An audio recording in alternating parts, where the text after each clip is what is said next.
Oh man, this music stopped. Yeah, I was like, what the? I'm like, yeah. Okay, well, I can't even jump into Sooner Nation after that huge win over Kent State.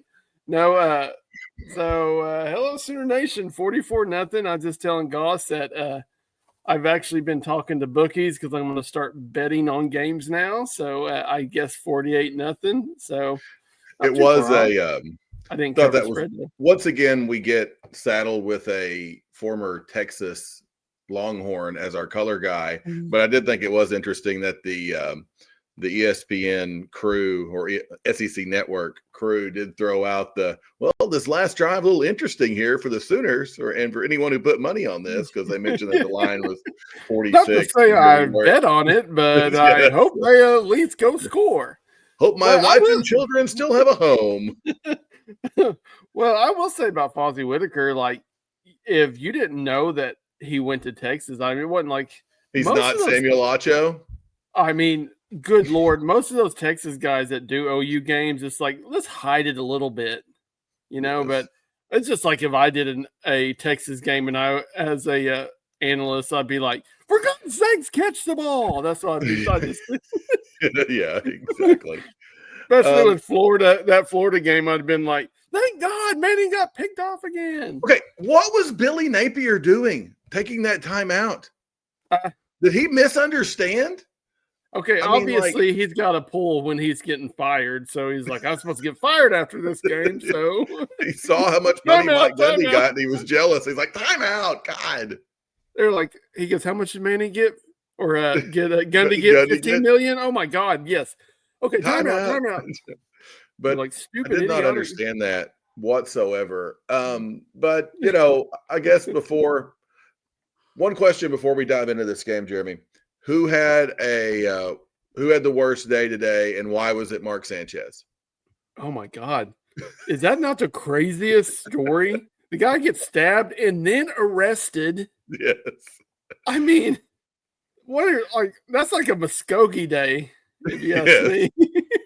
I mean, here's the bad thing is this guy literally has the term butt fumble and is known for that throughout the world. And there is no one who's going to say the butt fumble day is his worst day of all time now, because this guy got stabbed, arrested, and I'm sure fired by the end of the day, all in one day. So I'm about to say Fox has some explaining to do if he's not. So yes. We're gonna give him the benefit of the doubt. Like, he got stabbed. He did whatever he did was bad enough that somebody said, I have to stab him. Yeah, exactly.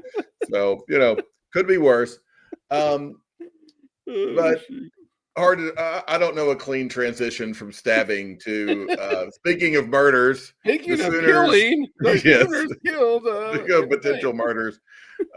Mike Hawkins almost killed Keontez Lewis on the first play of the game, or first series of the game.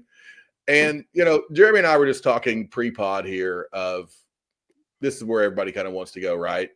Is can OU beat Texas with Michael Hawkins at quarterback? I think that's the question that we had coming into this game. I think it's still the question we have going out of this game. I thought Mike Hawkins on the first drive, even though that touchdown pass was cool that he, was able to shot put down there, I thought he was rough on that drive. I thought he looked pretty good after that. Then I thought he was god-awful in the second half when he was throwing everything like it was a ground ball to the shortstop in the hole, and he was trying to, I don't know, all the sidearm stuff, just really missing people, bad feet, bad mechanics. So what are your Hawkins thoughts, Jeremy, as we get started here? I saw a lot of Jackson Arnold. Remember last year we were like, and I mean, you're saying it this year at Auburn. Auburn's seeing it, like holding on to the ball. I mean, Lewis ran into the brick wall because he waited Hawkins too long. held on. He waited too long. He held on to the ball. And I mean, I do agree blaming Hawkins for that throw, but also too, Keontez Lewis, like sometimes he's got to give up on one. Like when they're throwing it into about the fifth row, I mean, I could see when it came out of his hand, like, well, there ain't no chance in hell anybody's catching that. And Keontez Lewis is like, I got it.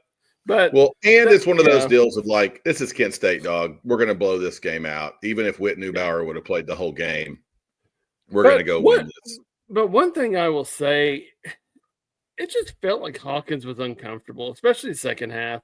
Like he can't even get his feet set. The sidearm stuff was, I think I sent it to our friend group, was very baffling to me. It's like, I understand throwing the sidearm every once in a while, but Mateer does that a lot. But I think we have a new appreciation for John Mateer today, because when you watch Mateer, everybody talks about our pass blocking. Well, our pass blocking is at least pretty good. It is for him, but he gets the ball out of his hand so quick. I definitely think Derek Simmons had a bad day, especially pass blocking. Mm-hmm. I thought there were a couple of times, and I do think that led to some of the jitteriness from Hawkins. I'm still not ready to, completely throw Hawkins out, but this was unfortunately eerily similar to a lot of the same things we saw last year with Michael Hawkins. It was, I think some of the scheme was better and that sort of thing. I mean, we didn't punt in the first half. All that stuff was positive, and Kent State took some of the same approach that Illinois State did, of they wanted to get out of here. This wasn't, you look at time of possession, we'd only win that by 3 minutes. At a game you win 44-0. Did finally get a couple of turnovers, so that was nice. I had to erase a bunch of stuff I was going to talk about in the pod, because I was like, are we scared that we still can't get a turnover against Kent State? And then after we get that turnovers, I was like, let me just erase this. I think the next thing we probably need to hit on before we go to any bigger things is Jaden Ott does live. He does appear, and I think he is our best running back. Like what I saw from him today, and his stats aren't anything to jump off the page. 11 for 49, and let's see, 2 catches for 10 yards, and had the had that one, had his knee not been down, he got 10 or 15 yards on that play as well. But Jaden Ott looks like a guy who can and will be a big part of this going forward. But just let's talk. And I thought Blaylock looked fine as well. I didn't see anything that looked bad from Blaylock. But go ahead, Jeremy, your running back thoughts. One thing I saw about Odd is he's patient. He's got kind of a Kennedy Brooks feel on before he hits a hole. Blaylock runs like a true freshman. Like he sees a spot and he runs hard, puts his head in it. He does, and like I think we're in a goal line. I think Darren text is like, we can't run the ball in the goal line. I said, well, if Blaylock kicks it out, he's got probably one-on-one. He can run that guy over. And it's just like seeing little things like that. Jaden Ott's not – you can watch when he runs. He gets a handoff, and he's kind of slow before he hits the hole. To me, he reminds me a lot of Kennedy Brooks, just the way he just like – he's patient runner. And this was the first game where I thought, aren't they hiding stuff for Texas? It's like, I think 100% they were. Do they not want to show too much? I think I text our buddies. I'm like, I think the easiest thing to tell is like, what version of Arbuckle are you getting is motion? How much motion did we see today, Jeremy? Not very much, right? Against Michigan, when we quote unquote really tried, we saw a lot of motion. And I think that's what we'll see again next week down in Texas. Isn't it crazy too? Like, Venables could literally dial up blitz packages whenever he wanted to today. And he kind of played off. The only times that he dialed them up, I mean, we killed that poor little long-haired quarterback. But I understand that David Stone is maybe the best defensive lineman in not only SEC, but college football. Like, he is literally right now unblockable. I mean, the dude's on another level. And he didn't even have James Jackson with him today. We didn't play our other 2 stud tackles today. Dominic Williams and Jaden Jackson, which I'm perfectly good with. I mean, like, that's fine. It doesn't bother me that Deion Burks didn't get a lot of stuff today. I mean, like, those are hits that Deion didn't have to take. I mean, now Deion wanted to go fist fight Jaron Kanik for missing a block. I know. I thought they were going to have a domestic dispute on the field there. And one thing too, like Giovanni Gibson, he made one catch, and I think after they saw what Michael Hawkins was doing to him, because Michael Hawkins is like, I've already hurt Lewis. Let's see if I can't hurt Gibson as well. Yeah. He threw the ball up. Maybe I can injure the receivers enough to get myself and play a little slot. But I mean, still, Sastanga is a big part of this offense. I mean, the guy's making plays. You say what you want. They're trying to get him in space. And I think there's some wrinkles that we're going to see against Texas that we probably hadn't seen too with him as well. Here's a couple of just running game thoughts that I had and I wanted to talk about. First off, we've talked a little bit about Hawk, so I want to go to this first.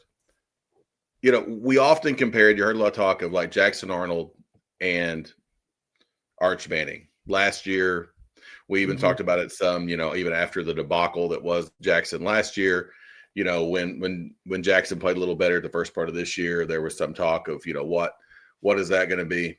Are Michael Hawkins and Arch Manning very, very similar players?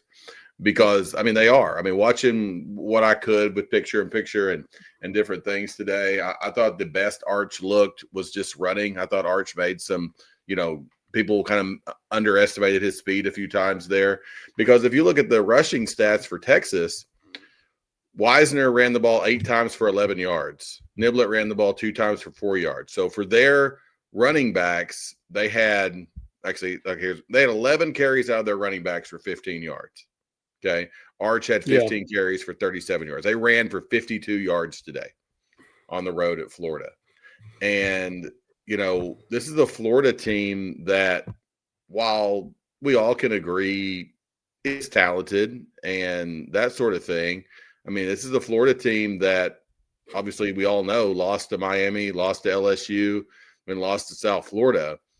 And they haven't necessarily been, I mean, Miami's running back, Miami ran for 184 yards against Florida. Okay.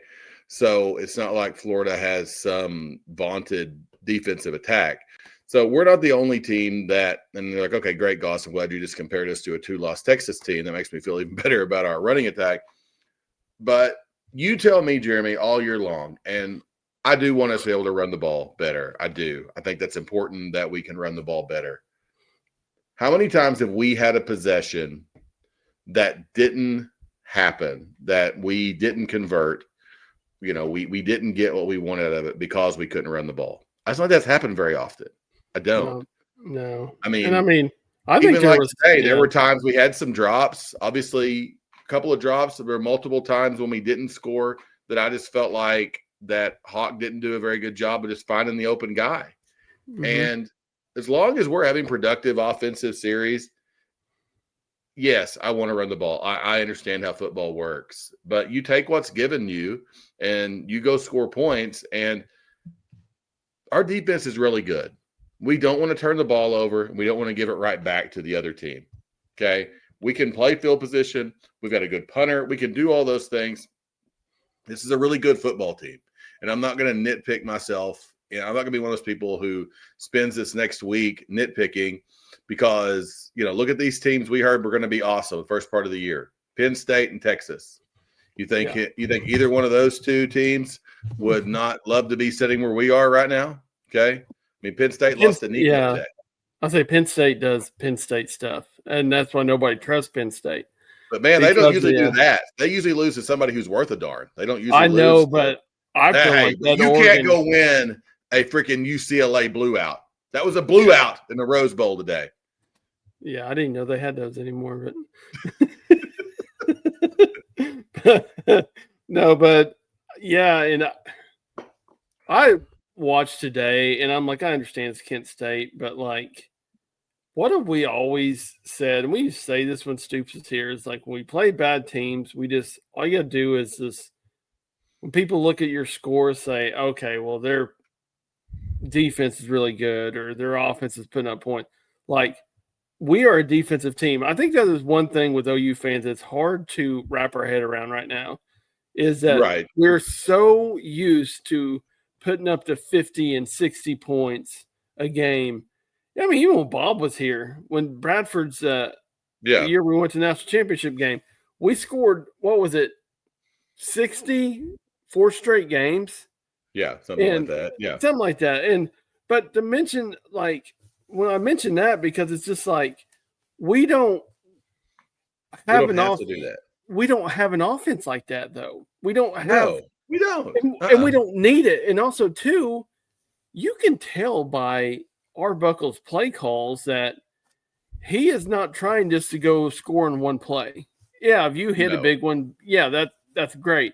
But he wants to sustain drives and win the game defensively because that's what complimentary football.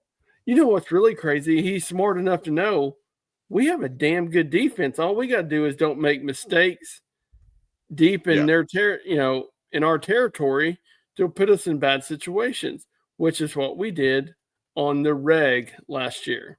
Right. How many times did we turn the ball over stupidly? I mean, hell, Michael Hawkins literally gift wrapped the South Carolina game. So yeah.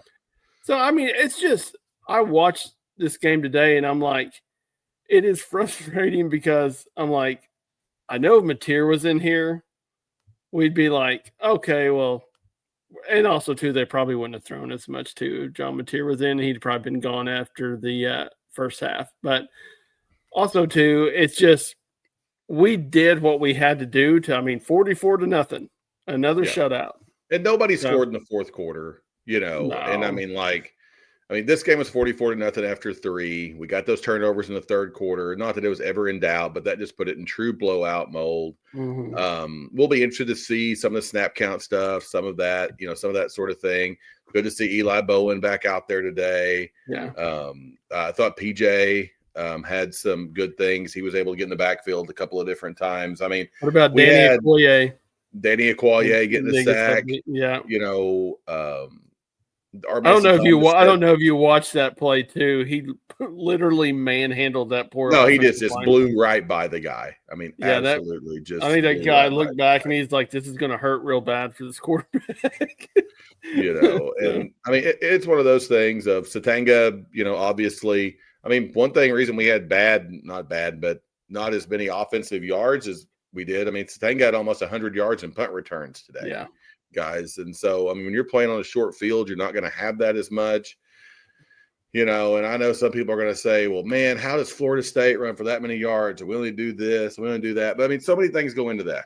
How many snaps were into the game? How many of this? We dominated a game 44-0. We did what we were supposed to do, with the exception of Keontez Lewis. I think we leave that game healthy, which is a big thing. Maybe Logan Allen. I don't know how bad he was when he got rolled up. I'm not sure if you've looked at Twitter that much, Jeremy, since this game's been over, but haven't seen that. But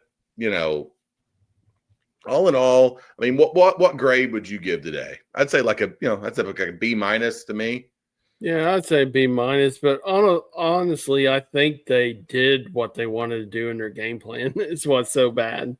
Is people are going to just hammer Michael Hawkins, and Michael Hawkins didn't look great, but that said, I think they did what they wanted to do. Like, you leave there, you don't allow any points. Our defense, like I said, whenever I was picking the score, I said, I feel like our second and third team can probably make stops just because we are, I mean, you see it, man. We are so deep on the defensive side of the ball. Like, I mean, think about guys we didn't mention today that we thought we would, Well, and also too, you got to look at it as, guys, be prepared. You're going to see some guys hit the portal. You got too many good athletes that want snap counts, and they're going to get paid too other places. So that's just the nature of the beast, and that's why I'm like, we got to make a run this year because we are so deep. And knock on wood, we stayed healthy on the defensive side of the ball. We're getting guys back when we need to. The Mateer injury happened at the perfect time, in my opinion. If, let's just say, Mateer doesn't make it back for Texas, which I think he's going to, but let's just say he doesn't, and we lose to Texas, I don't think he misses more than the Texas game. Well, after this. Okay. Don't get me wrong. We all know Gabe and Teddy are state radio, but the Center Scoop guys have been pretty tied in with John Mateer the entire time. And I was actually getting around this morning, and I usually don't listen to their some of their YouTube stuff, but I was just listening to that this morning, and the question was asked. Everybody asked what's it going to be there, and Eddie said with very much certainty, he's like, well, I can say this. He's like, I think he'll be back against Texas, but he will definitely be back for South Carolina. And, the only positive is if he doesn't and we do lose to Texas, because Texas is not a great football team. It's less damning to your playoff resume to lose that game than it is if you lose that with your starting quarterback. Mm-hmm. And, if you go back to Soonercast in June, July, all summer long when we were talking about this, probably back to, spring football, even that sort of thing. How often did we talk about this, Jeremy? We really need to be 5-0 going into this Texas game. Yeah. We really do. And there was one really handsome podcast host who said, don't be surprised if we roll into that game 5-0 and Texas comes in there with multiple losses. Yeah. Yeah. And, not to toot my own horn, but toot. That's one of those things of, I don't want to talk too much crap because there's still a chance we lose next week in Red River. Texas is a very talented football team. They've got good players. But there's going to be some dissension in the ranks. Even just a little bitty thing of their backup quarterback comes in there for one snap, steps up, rips the ball down the field for 29 yards, and just looked way more confident doing that. That's what I was like. Do they bring Manning back in? I'm like, no, get that guy out of there. It goes back to my deal. If his name's not Manning, And holy crap, was the announcer not to be like, such a growth game from Arch. Such a growth game. So much growing up. That's just great. Even though he should have thrown, Florida just does the little kid with the ball meme 3 times on interceptions that, he could have thrown five. Napier has an office pool when he's getting fired, and I think it was after the Texas game. It's a quit. Drop the ball. God dang it. But, no, it like we said before this, I go, it is hard to win in Gainesville. You can I don't care. They could be 0-4. Look at UCLA. They could be 0-4, and Gainesville's a lot harder place to play than at UCLA at the Blue Out. But which I didn't know that happened anymore. But but that said, that's not an easy place to win. I can tell you, we could play 0-4 right now with our team in Florida, and I might pick us to lose to Florida just because it is a hard place to win football games. So, yep. Now, just kind of throwing a few more tidbits on this game before, and obviously we'll be back on Wednesday to give our full Texas preview, but I do think more people are thinking about Texas than they are Kent State right now. But a few other things just from this game that I wanted to mention, things I thought and I saw. I thought Ivan Carry-On, even though he probably had a drop. I like the fact he was open a lot because if Keontez isn't back next week, and I don't think he will be, obviously, but that being said, I really like the fact that he was able to get open a lot. I like the fact they did throw some easy balls to Kanik. I think that's something we could see later on down the road. And like I said, I like the fact we didn't waste a lot of bullets with Deion Burks today. I'm glad we did run the one little – I'm glad there weren't pop passes to Deion today. I'm glad we didn't just try to throw a lot of stuff to him because I think he's a guy we're going to need next week to make plays. Because if you watch that game, I thought Texas really had a big issue in tackling in the secondary. I thought their secondary tackling was bad. And if I'm Ben Arbuckle and I'm watching that film, I say, okay, good luck tackling Isaiah Satenga and Deion Burks because those are guys who can really do good things after the catch. And Satenga had close to 75? Yeah, 75 yards, 4 catches, 75 yards today. So big game for him, 75 yards receiving, almost 100 yards in punt return. So big day for Satenga. If I was going to give an MVP today, it's probably Satenga. Once again, our punter is just an absolute wagon unit, whatever you want to call him. I mean, downs one at the 1 yard line, and that's going to matter. Kicker, awesome. I mean, was that kick from 55 would have been good from I was about 65. to say my MVP was going to be our kicker because but those are things, I mean, they didn't matter today against Kent State, but that could matter next week in the Cotton Bowl. That could matter against Ole Miss or even South Carolina or any of these tough games, any of these SEC games we've got going forward. Because, I mean, as much crap as I've talked about Texas, as much crap I've talked about South Carolina, these are competent football teams. These are teams I expect us to beat. I expect us to beat Ole Miss too. But all that being said, the fact we've gotten better, I mean, Jeremy, think about all the little things we've gotten better at since last year. Mm-hmm.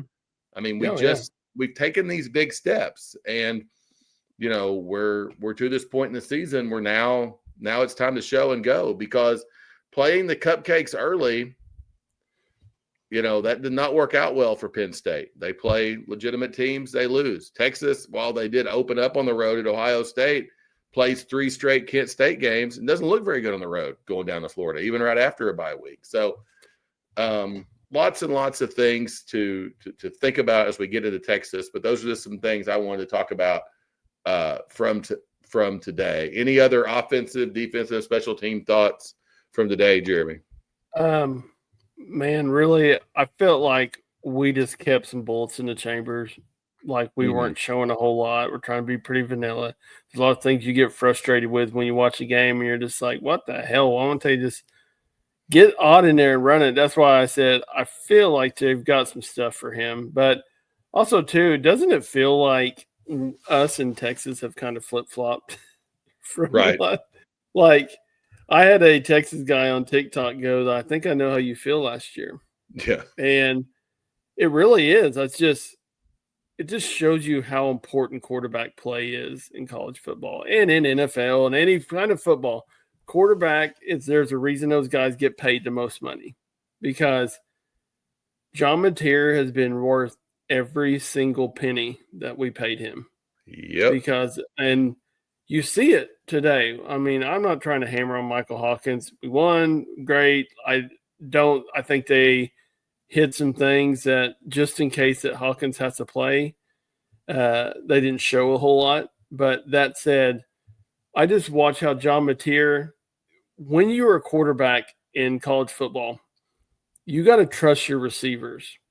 And I felt like there's some of those throws that if Hawkins hits it early and he trusts his guys to be there, I mean, be honest with you, Hawkins is kind of playing for next year, because looking at, if I'm just judging it, let's just say he doesn't play against Texas. If I'm judging how he played against Kent State, I think we got to hit the portal next year. I do too. And I think that's, I would say if you wanted to, spin it negatively for the Hawkins stands that are out there, this was not the grab the bull by the horns. This is my job, Oklahoma. This is closed for business. That sort of thing. It definitely wasn't that. But I do think if Mike is our quarterback next week, we're going to see a different offensive scheme. But the biggest difference, and I said this last week, and I'm going to continue probably saying this for the rest of the time, the biggest thing that Mateer gives us over Jackson or Hawk or anybody else that we could put back there, this is something he even has, and while no DG slander here, but even over DG, Mateer is so confident in what he does. He is decisive in what he does. DG was more tactical in what he did. Yeah, I agree. Mateer is so decisive, and that confidence and in what he is and what he can do just makes him a better football team, and it gives the team a lot of confidence too. Yeah, because anytime we've needed it, he's been able to go deliver it, just because there's no doubt in his mind he can deliver it. And so it just goes and it happens. I thought Hawkins looked tentative at times, held the ball too long, bad footwork.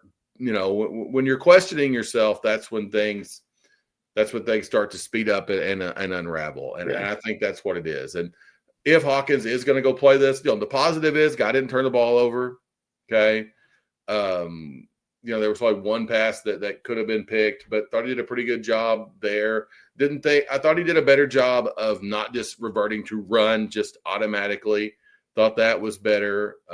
So those were positive growth things that I did see from Hawkins, but for him to win the Cotton Bowl next week, it's going to have to be better than that. Yeah. And I agree. And also too, I think what we forget is Mateer's running an offense that he's ran for years. Mm-hmm. And Hawkins, like Warren, he had all of spring and stuff like that, but it is he's still learning the system. Now he's picking it up, and what everybody says is he's doing everything he's supposed to. But I think we forget that sometimes when John Mateer comes in, we're like, man, that dude just like he ain't missed a beat. I'm like, yeah, he's got his offensive coordinator with him. Yeah. If I'm a quarterback and I transfer another school and they're saying, hey, I get to bring my offensive coordinator, I'm running the same system I've been running. I'm just changing uniforms. Exactly. With better players now. Yes.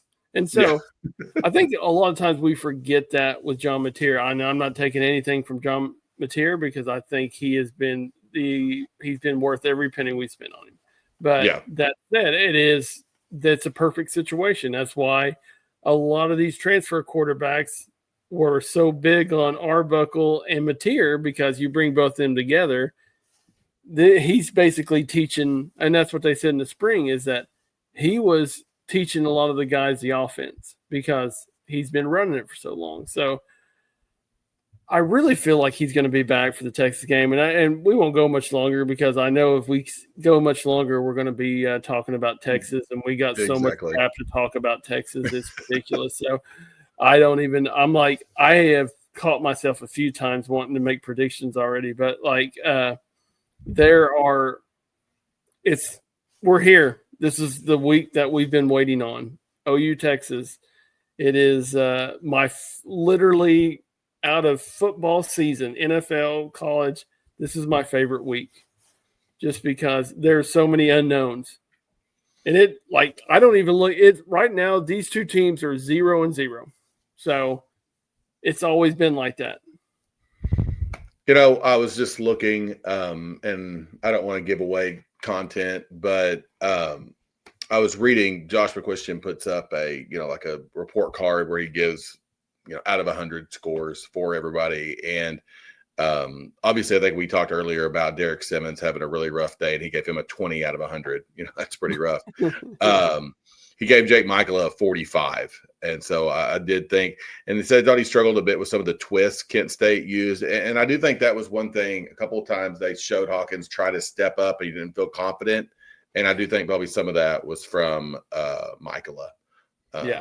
And so anyway, in case you're curious, he did think that David Stone was really good. He was a 94, and our kicker was a 95, and our punter was a 91. So and that 55-yard kick that he hit right down the middle was probably good at about 62, 64. Yeah, without a doubt. I mean, he's only other person I didn't mention that I did want to mention from this game going forward is Guillory's. I thought the pass interference on Guillory. Now, is it always in a non-con game? Is it always the road team's crew? So was that a MAC crew possibly? Because I didn't recognize the official. Yeah, I think it might have been. I thought that was moderately weak, but also at the same time, he interfered when he didn't have to. Yeah. Like he hit and then turned. If he just would have turned and found it first.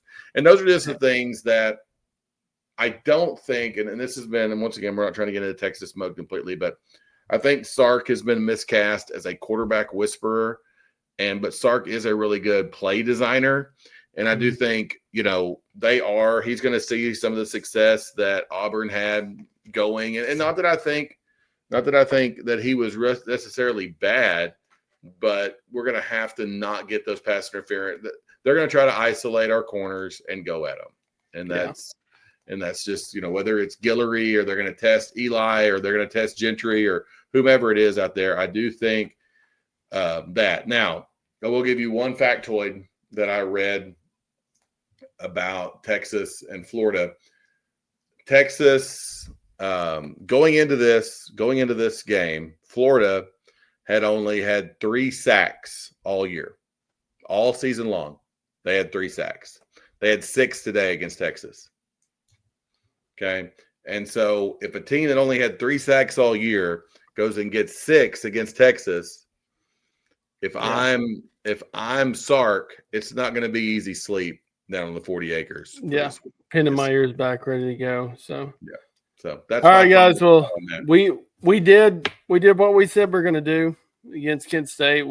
Jeremy and I did too. We knocked down 35 minutes talking about this game. Yeah. I mean, workmanlike performance. Warrant, we talk more about Texas, but that said, it is what it is. It is tough not to talk about this game because it is it's always out there. So and Aaron Judge still chokes for anyone paying attention. Huge strikeout with the base loaded, nobody out. That's all right. I mean, poor Blue Jays. They deserve one, right? I'm just kidding. Well, I try to keep my politics out of this, but one thing I will agree with President Trump on is screw Canada, okay? You're American. There goes our views. Or maybe. I don't know. Yeah. This isn't nobody's listening this long anyway. It's fine. Yeah, they're like, oh, it's Kent State. I'm not listening. It's crap. Yeah. But guys, next week, OU Texas. It's Texas Hate Week. If you follow me on TikTok, I've got some pretty good videos ready to go for Texas. Also, too. If you follow me on TikTok, it's AI because I'm not on there. I'm about to say he is not. Subscribe to us on YouTube. Follow us on Apple and Spotify. We got our Texas one next week will probably be 2 hours. I need to make a lot of time out. Yeah, be prepared. Yeah, because the rambling on from crap will be ridiculous, I'm sure. But and I'm going deep on stats, guys. So be prepared. If you like that sack stat, be prepared. There's more coming. So hey guys, be happy. We're 5-0. Last year when we started this pod, is because we were so frustrated with everything going on in OU football. Now we're 5-0 and we're a top 5 football team. So enjoy it. Yeah.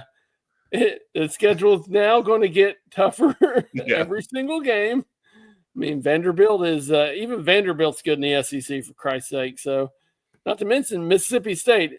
Hey, before we get off, Mississippi State, if they win 8 games, do you think Levy's the coach of the year in the SEC? He might be the coach of Florida.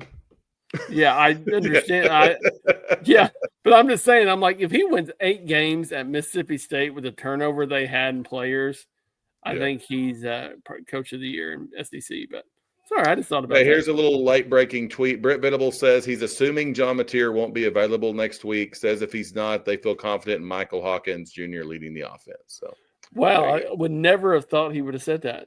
Yeah, I thought he'd been like, Mateer's ready to go for OU Texas. I mean, I thought he might have Mateer walk out WWE style, rip the thing off, and just rocket one, throw it over the middle. He literally had him suit out today. Yes. I mean, you don't tell me there's some gamemanship going on here. So get ready. That it will only get worse from here with the injury. So, Goss, you got anything else to add before we leave here? That's it. Soonercast@gmail.com. Boomer Sooner.